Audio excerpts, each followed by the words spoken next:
منافقت کے جراثیم اس میں موجود ہے تو اپنے اعمال کی بھرپور سزا وہ پائے گا۔ اور اسی طرح اگر تم لوگوں کے اندر کوئی ایسے ہیں جو عابد و زاہد ہیں، متقی ہیں، اور اپنے دور میں انہوں نے اپنے رسول پر ایمان لائے بھی تھے اور ان کا اتباع بھی کیا تھا، تو ان کا اجر بھی اللہ کے ہاں محفوظ ہے۔ لنا اعمالنا ولکم اعمالکم ونحن له مخلصون۔ اور ہم تو اسی ذات کے لیے، حق تعالیٰ ہی کے لیے جو ہے اخلاص رکھتے ہیں۔ یہ اخلاص وہ شے ہے جو انسان کے ہر عمل میں ہونا چاہیے، نیکی کا بڑے سے بڑا عمل، لیکن اگر اس کے اندر کہیں کوئی ریاکاری یا خود نمائی یا کوئی نمائش کا جذبہ، جسے ہم نمائشی نیکی کہتے ہیں، اگر کہیں یہ چیزیں اس کے اندر شامل ہو گئی تو معلوم ہوا کہ اللہ کی نگاہ میں نیکی کا وہ کتنا بڑا عمل، حج جیسی عبادت بھی اگر ریاکاری کی نیت سے کی گئی ہے، لوگوں کے اندر صرف اپنے نام کو الحاج کے ساتھ جو ہے لوگ موسوم کریں یا حاجی کہا جائے، اگر یہ چیزیں کہیں انسان کے مطلوب ہیں تو انسان کے نیکی کا بڑے سے بڑا عمل بھی زیرو ہو جاتا ہے، اس لیے کہ اصل شے اخلاص ہے۔ وَنَحْنُ لَهُ مُخْلِصُونَ۔ ایمان کا تقاضا کیا ہے؟ ہر کام جو کیا جائے اللہ کو راضی کرنے کے جذبے کے تحت کیا جائے۔ تقولون ان ابراہیم و اسماعیل و اسحاق و یعقوب والاسباط کانوا ھودا و نصارا، کیا تم لوگ یہ بات کہو گے کہ ابراہیم اور اسماعیل اور اسحاق اور یعقوب اور ان کی اولاد یہ تمام کے تمام کیا یہودی تھے یا نصرانی تھے؟ کیا ان میں سے تم کو تعین کر لو گے؟ یہودیت اور نصرانیت تو کہیں بعد کی پیداوار ہے، یہ تمام چیزیں تو بعد کے دور میں آئی ہیں۔ یہی دلیل ہے جو دی جا رہی ہے کہ کیا ابراہیم کے بارے میں تم کہو گے کہ یہودی تھے یا نصرانی تھے؟ اسماعیل کے بارے میں کہو گے، اسحاق کے بارے میں کہو گے، یعقوب علیہ السلام؟ یہ کیسی، جسے آپ کہیے کہ انسان جو ہے عقل جب ماری جائے تو کیا بات کرتا ہے، لیکن یہ کہ انہوں نے کہا تھا یا یہودی اور نصرانی ہو، تمہاری فلاح اور فوز و فلاح اور نجات کا دار و مدار اس پر ہے۔ قل انتم اعلم من اللہ، اے نبی کہہ دیجئے کہ کیا تم زیادہ جانتے ہو یا اللہ زیادہ جانتا ہے؟ ومن اظلم ممن کتم شہادۃ عندہ من اللہ، اور اس شخص سے بڑھ کر ظالم کون ہو سکتا ہے جو اللہ کے پاس سے ایک کھلی شہادت اور گواہی موجود تھی اس کا کتمان کیا، اس کو چھپایا۔ تورات میں سے ان باتوں کو کھرچ کھرچ کر نکال دیا جن میں نبی اکرم صلی اللہ علیہ وسلم کی آمد کا ذکر موجود تھا اور جن میں بیان تھا، بلکہ اس قدوسی جماعت کا ذکر بھی تھا جو فتح مکہ کے موقع پر نبی اکرم صلی اللہ علیہ وسلم جو ہے 10,000 کی قدوسیوں کی جماعت کے ساتھ جو ہے کہ شب رسالت طلوع ہوا تھا فتح مکہ پہ، تو اس کا ذکر بھی اس تورات کے اندر موجود تھا، لیکن ان تمام چیزوں کو انہوں نے کھرچ کھرچ کر نکال دیا۔ وَمَا اللَّهُ بِغَافِلٍ عَمَّا تَعْمَلُونَ، اور اللہ تعالیٰ غافل نہیں ہے ان کی باتوں سے، ان کی حرکتوں سے۔ اب یہ موضوع آگے چل رہا ہے، انشاءاللہ اس پر گفتگو جاری رہے گی۔ ابھی تھوڑی دیر کے وقفے کے بعد دوبارہ ملتے ہیں اور انشاءاللہ گفتگو آگے جاری رہے گی۔ والسلام علیکم ورحمۃ اللہ وبرکاتہ۔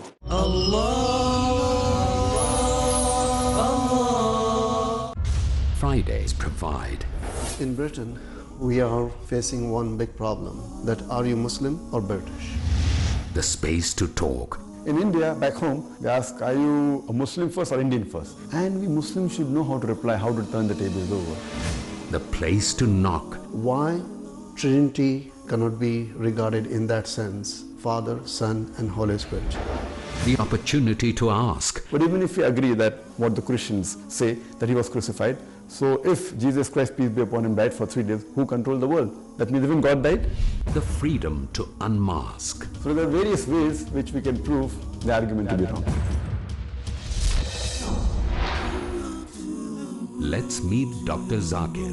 ہر جمعہ رات 8 بجے اور دوبارہ صبح 10 بجے انڈیا میں پیس ٹی وی اردو پر۔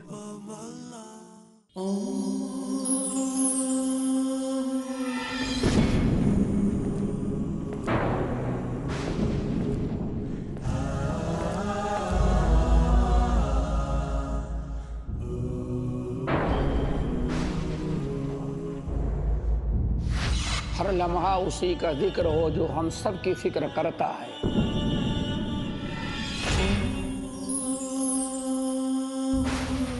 پورا اپنا وعدہ کرتا ہے، ہم سب کا رزق کشادہ کرتا ہے۔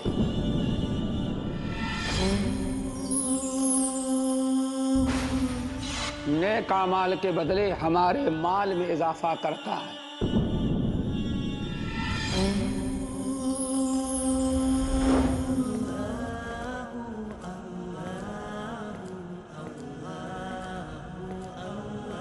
اختیار میں جو نوازتا ہے بے حساب، رزق میں خیر و برکت کے اسباب۔ اگلا پروگرام پیس ٹی وی اردو پر۔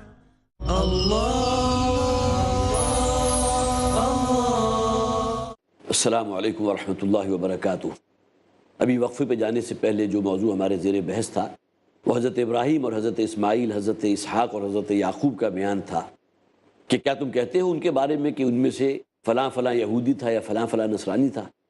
اور آگے جو تبصرہ کیا گیا جو اس سے اعتبار سے یہودی سب سے بڑے مجرم ہیں کہ تورات میں ان تمام آیات کو حذف کر دیا گیا جن میں نبی اکرم صلی اللہ علیہ وسلم کی آمد کی پیشین گوئیاں موجود تھیں، جسے آپ کتمان حق کہیں گے۔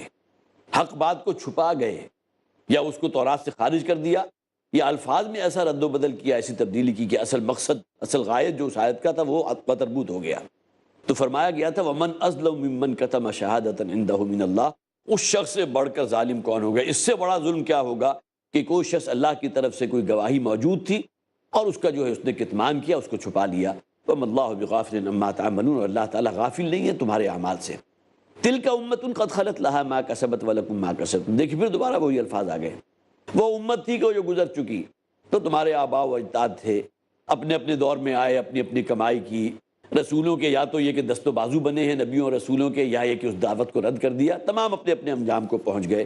وَلَكُمْ مَا كَسَبْتُمْ، لیکن تم تو ابھی زندہ ہو نا، تمہارے پاس تو ابھی وقت ہے نا عمل کرنے کا، یہ مہلت عمر، یہ جوانی، یہ توانائی، یہ قوت، یہ استعدادات جو اللہ کی دی ہوئی تمہارے پاس تو ہیں، لہٰذا ان کو یوٹیلائز کرو اور آخرت کے لیے اپنا سرمایہ اکٹھا کرو۔ وَلَكُمْ مَا كَسَبْتُمْ، اور تمہارے کام وہی کچھ آئے گا جو تم کمائی کرو گے۔ وَلَا تُسْأَلُونَ عَمَّا كَانُوا يَعْمَلُونَ، اور تم سے سوال نہیں کیا جائے گا ان لوگوں کے بارے میں کہ وہ کیا کرتے رہے۔ سَيَقُولُ السُّفَهَاءُ مِنَ النَّاسِ مَا وَاللَّهُ مَنْ قِبْلَتِهِمُ الَّتِي كَانُوا عَلَيْهَا، دیکھیے اب یہاں سے وہ تحویل قبلہ کا واقعہ شروع ہو گیا، اس کو ذہن میں پھر دوبارہ تازہ کر لیجئے کہ ہم سے پہلے امت مسلمہ یہود تھے، لیکن ان پر اللہ تعالیٰ کی طرف سے پھٹکار اور لعنت اور ذلت اور مسکنت اور غضب تھوپ دیا گیا۔ اب اللہ کی حکمت اس بات کا متقاضی ہوئی کہ ان کو معزول کر دیا جائے، اور اس کا سب سے بڑا مظہر کیا تھا کہ یہودیوں نے جس ہیکل سلیمانی کو اپنے لیے بڑا مقدس قرار دیا تھا، یہ نہیں ہے، اس کے تقدس سے کہیں کوئی انکار نہیں، مسجدیں جو ہیں وہ واقعتاً مقدس ہوتی ہیں جہاں اللہ کا ذکر کیا جاتا ہے، لیکن یہ کہ انہوں نے بیت المقدس کو جو قبلہ قرار دیا تھا، اب اللہ تعالیٰ کی طرف سے وہ معزولی کی علامت یہ تھی کہ ان سے وہ بیت المقدس سلب کر لیا گیا، اور اب آئندہ سے بیت اللہ ہی ہوگا کہ جو قبلہ قرار دیا جائے گا۔ اب اگلا پورا رکوع جو بلکہ رکوع سے زائد جو ہیں آیات ہیں جو اسی موضوع پر ہیں۔ سَيَقُولُ السُّفَهَاءُ مِنَ النَّاسِ مَا وَاللَّهُ مَنْ قِبْلَتِهِمُ الَّتِي كَانُوا عَلَيْهَا، ان قریب یہ جذباتی اور احمق لوگ یہ کہیں گے ان لوگوں میں سے کہ وہ کون سی طاقت تھی یا کیا چیز تھی کہ جنہوں نے ان کو اس قبلے سے روک دیا جس پر یہ پہلے تھے۔ قُلْ لِلَّهِ الْمَشْرِقُ وَالْمَغْرِبُ، اے نبی کہہ دیجئے مشرق و مغرب سب اللہ کے لیے، اللہ تعالیٰ کو آپ کسی محدود سمت کے اندر جو ہے اللہ تعالیٰ کو لمٹ نہیں کر سکتے۔ یہدی من یشاء الی صراط مستقیم، اور اللہ تعالیٰ جو ہے وہ ہدایت دیتا ہے جسے چاہتا ہے اپنے بندوں میں سے۔ جو لوگ بھی ہمارے راستے میں محنت کرتے ہیں، مشقت کرتے ہیں، حق پر قائم رہتے ہیں، آگے بڑھتے ہیں، جہاد کرتے ہیں، ہم ان کے لیے رستوں کو کھولتے چلے جاتے ہیں، ان کے لیے آسانیاں فراہم کرتے چلے جاتے ہیں۔ قل للہ المشرق والمغرب یہدی من یشاء الی صراط مستقیم، وہ ہدایت دیتا ہے جسے چاہتا ہے صراط مستقیم کی۔ وَكَذَلِكَ جَعَلْنَاكُمْ أُمَّةً وَسَطًا لِتَكُونُوا شُهَدَاءَ عَلَى النَّاسِ، اور اسی طرح اے مسلمانوں ہم نے تمہیں بنایا ہے ایک امت وسط، درمیانی امت، معتدل امت۔ اب گویا کہ یہ وہ امت ہے جس پر شریعت کے احکامات جو تا قیامت جاری رہیں گے وہ اس امت کے لیے اللہ تعالیٰ نے نافذ فرما دی، اور جس میں بڑی نرمی رکھی ہے۔ روزے کی ڈیوریشن کے بارے میں نے کہا تھا، اہل کتاب کا روزہ جو ہے ہمارے روزے سے کہیں زیادہ مشقت والا تھا۔ اسی طرح جمعے کا دن جو انہوں نے اپنے لیے ہفتے کا دن بنا لیا تھا، وہ پورا دن صبح سے لے کر طلوع آفتاب سے غروب آفتاب تک ان کا تمام کاروبار دنیاوی کے لیے قطعاً حرام تھا، جبکہ ہمیں جو ہے کہا گیا اپنی تیاری کرے جمعے میں حاضر ہونے کے لیے۔ یہ معاملات تصورات جو ہے غتربود ہو چکے۔ تو وَكَذَلِكَ جَعَلْنَاكُمْ أُمَّةً وَسَطًا، اور اسی طرح ہم نے اے مسلمانوں تمہیں ایک امت وسط بنا دیا، لِتَكُونُوا شُهَدَاءَ عَلَى النَّاسِ، ایک بیچ کی امت، درمیانی امت، مرکزی امت، تاکہ تم لوگوں کے لیے گواہی دے سکو، اس دین کو پہنچا سکو لوگوں تک۔ وَيَكُونَ الرَّسُولُ عَلَيْكُمْ شَهِيدًا، اور رسول جو ہیں گواہ بن جائیں تم پر۔ اس دنیا کی زندگی میں رسولوں نے گواہی دی ہے، اور نبی اکرم صلی اللہ علیہ وسلم نے حجت الوداع کے موقع پر لوگوں سے گواہی لی، اور تمام لوگوں نے ایک زبان یہ کہا تھا انا نشہد، وہی شہادت کا لفظ ہے، ہم گواہی دیتے ہیں اس بات کی، آپ دین ہم تک پہنچا چکے، حق نصیحت ادا کر چکے، اور حق خیر خواہی بھی ادا کر چکے۔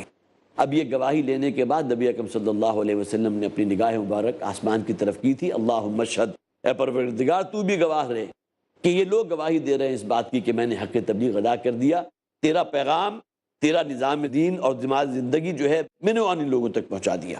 تو یہ ہے اصل میں وہ شہادت رسول کی جو اس دنیا میں دے کر جاتے ہیں۔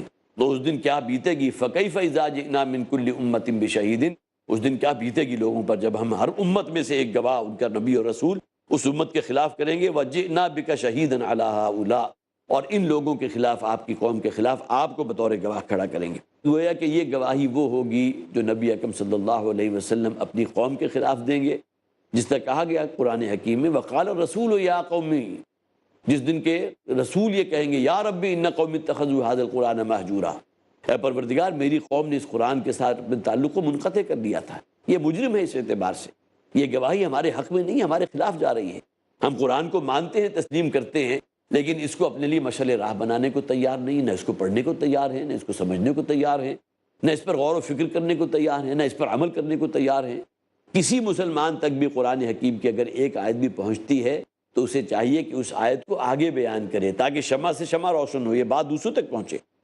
تو فرمایا وَكَذَلِكَ جَعَلْنَاكُمْ أُمَّةً وَسَطًا لِتَكُونُوا شُهَدَاءَ عَلَى النَّاسِ وَيَكُونَ الرَّسُولُ عَلَيْكُمْ شَهِيدًا، اور رسول اے مسلمانوں تم پر گواہ بن جائیں۔ وَمَا جَعَلْنَا الْقِبْلَةَ الَّتِي كُنْتَ عَلَيْهَا، اور وہ قبلہ کہ اے نبی صلی اللہ علیہ وسلم جس پر آپ تھے، إِلَّا لِنَعْلَمَ مَن يَتَّبِعُ الرَّسُولَ مِمَّن يَنقَلِبُ عَلَىٰ عَقِبَيْهِ، یہ جو ہم نے تحویل قبلہ کا معاملہ کیا تو صرف اس لیے کہ تاکہ خوب اچھی طرح جان لیں، واضح کر دیں کہ کون لوگ وہ ہیں کہ جو رسول صلی اللہ علیہ وسلم کے احکامات پر چلنے والے ہیں، آپ کا اتباع کرنے والے ہیں، اور کون وہ ہیں کہ جو اپنے پاؤں اور ایڑیوں کے بل واپس پلٹنے والے ہیں۔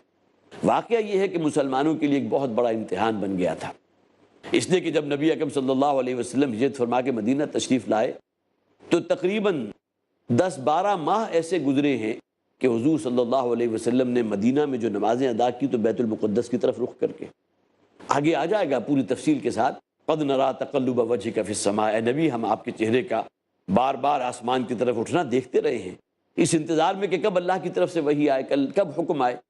اور وہ قبلہ جو آپ کو بہت محبوب ہے، بیت اللہ، اسی ماحول میں آپ نے پرورش پائی تھی، وہیں آپ کے جوانی کے دن گزرے، اور وہی جگہ تھی غار حرا، کہاں ہے؟ وہیں مکہ میں موجود ہے جہاں آپ پر پہلی وحی نازل ہوئی۔ تو جو محبت حضور کو مکہ کے ساتھ تھی اور بیت اللہ کے ساتھ تھی اس کا آپ تصور نہیں کر سکتے۔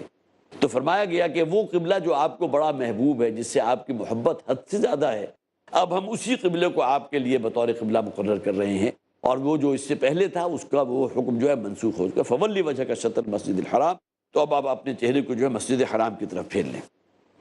تو یہاں صحابہ کرام کے لیے بڑی آزمائش بن گئی، اس لیے کہ بہرحال حضور کی پیروی اور اقتداء، ممن یتبع الرسول، تاکہ اللہ تعالیٰ جان لے کہ کون ہے کہ جو رسول کا اتباع کرنے والا ہے۔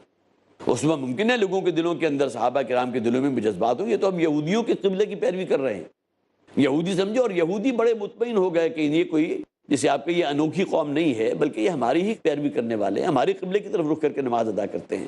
لیکن پھر جب وہ لمحہ آ گیا کہ اللہ کی طرف سے حکم آیا کہ اب اپنے چہروں کو پھیر لو، اب یہ تحویل قبلہ کا حکم آ چکا، اب ظاہر ہے کہ معاملہ جو ہے مسلمانوں کی تو دل کی بہار، گویا کہ دل کی کلی کھل اٹھی، اور نبی اکرم صلی اللہ علیہ وسلم کو بھی جس بیت اللہ کے ساتھ جتنی محبت تھی اس کا گویا کہ عملی معاملہ آ گیا کہ حضور نے فوراً، اور روایات میں آتا ہے آپ ظہر کی نماز ادا کر رہے تھے اور عین اس نماز کی حالت میں آپ پر یہ وحی نازل ہوئی تھی، اور آپ نے اتنا انتظار بھی گوارا نہیں کیا کہ سلام پھیرنے کے بعد اپنا رخ جو ہے آئندہ نماز کے لیے اس کو کنورٹ کرتے، بلکہ نماز کی ہی حالت میں آپ نے اپنے رخ کو تبدیل کیا اور بیت المقدس کی بجائے بیت اللہ کی طرف کر لیا۔ اس سے بڑھ کر بات اور کوئی نہیں ہو سکتی۔ آج بھی جو حضرات جاتے ہیں عمرے کے لیے یا حج کے لیے تو مسجد قبلتین آج بھی موجود ہے، یہ ہے اصل میں معاملہ۔ اور نبی اکرم صلی اللہ علیہ وسلم جب تک مکہ میں مقیم رہے تو آپ نے استقبال قبلتین کیا ہے، بیک وقت دونوں قبلوں کا استقبال، کہ آپ کے سامنے جو ہے بیت اللہ بھی موجود ہے، اسی سیدھ میں آگے بیت المقدس بھی موجود ہے۔ لیکن مسلمانوں کے لیے بڑی آزمائش تھی، لہذا فرمایا کہ وَإِن كَانَتْ لَكَبِيرَةً إِلَّا عَلَى الَّذِينَ هَدَى اللَّهُ، اور یقیناً یہ معاملہ بیت المقدس کی طرف 16-17 مہینے اس طرف رخ کر کے نماز ادا کرنا بڑا بھاری اور شاق گزر رہا تھا ان لوگوں پر کہ جنہیں جو ہدایت کے رستے پر ہیں، جنہیں اللہ تعالیٰ نے ہدایت عطا فرمائی ہے۔ وَمَا كَانَ اللَّهُ لِيُضِيعَ ایمانکم، اور اللہ تعالیٰ تمہارے ایمان کو، تمہاری عبادتوں کو ضائع نہیں کرے گا۔ ایسا نہیں ہوگا کہ جو نمازیں تم نے بیت المقدس کی طرف رخ کر کے ادا کی وہ تمام کی تمام قلب ہو گئی اور ان تمام کو جو ہے دوبارہ ریپیٹ کرو، بلکہ اللہ تعالیٰ نے تمہاری وہ نمازیں بھی قبول کی، اس لیے کہ اصل شے کیا ہے؟ اللہ کا حکم اور اللہ کے رسول کا حکم۔ جب تک اللہ کا حکم تھا اللہ کے رسول نے بھی اپنے رخ کو بیت المقدس کی طرف رکھا اور اس انتظار میں رہے کہ کب جو ہے وہ اللہ کی طرف سے حکم آئے اور اپنے چہرے کو روک لے. تو فرمایا گیا اللہ تعالیٰ تمہارے ایمان کو تمہاری نمازوں کو ضائع نہیں کرے گا. جو نمازیں تم نے 16-17 مہینہ اس طرف رخ کر کے ادا کی تھی وہ بھی تمہاری محفوظ ہیں. ان اللہ بالناس لرؤوف الرحیم، یقیناً اللہ تعالیٰ لوگوں کے حق میں انتہائی رؤوف ہے، مہربانی فرمانے والا، شفقت فرمانے والا اور بہت ہی رحمت فرمانے والا ہے. قد نرا تقلب وجهك فی السماء. اب آ گئی وہ آیت جس میں وہ حضور کی کیفیت کو جو ہے بہت خوبصورت الفاظ ہیں. اللہ تعالیٰ فرماتے ہیں ہم دیکھتے رہے ہیں اے نبی صلی اللہ علیہ وسلم آپ کے چہرے کا بار بار آسمان کی طرف اٹھنا، اس انتظار میں کہ کب اللہ تعالیٰ کی طرف سے وہی نازل ہو اور میں اپنے رخ کو تبدیل کر لوں. فَلَنُوَلِّيَنَّكَ قِبْلَةً تَرْضَاهَا. تو اب ہم تبدیل کیے دیتے ہیں، پھیر دیتے ہیں آپ کے لیے وہی قبلہ کہ جس سے آپ بڑی محبت رکھتے ہیں، جو آپ کو بڑا محبوب ہے. فَوَلِّ وَجْهَكَ شَطْرَ الْمَسْجِدِ الْحَرَامِ. تو اے نبی اب آپ اپنے چہرے کو اسی رخ پر کر لیجئے جو رخ ہے مسجد حرام کا. یہ وہ تحویل قبلہ کا واقعہ ہے جو ابھی اگلی آیات میں بھی انشاءاللہ جاری رہے گا. ہماری جو اگلی نشست ہے اس میں وہی آیات ہوں گی جو اسی سے متعلق ہیں، انشاءاللہ اس کا ہم مطالعہ کریں گے. اللہ تعالی ہمارے اندر وہ حقیقی ایمان پیدا فرمائے کہ ہمیں اللہ ہی کی رضا اور اللہ کے رسول صلی اللہ علیہ وسلم کا اتباع نصیب ہو.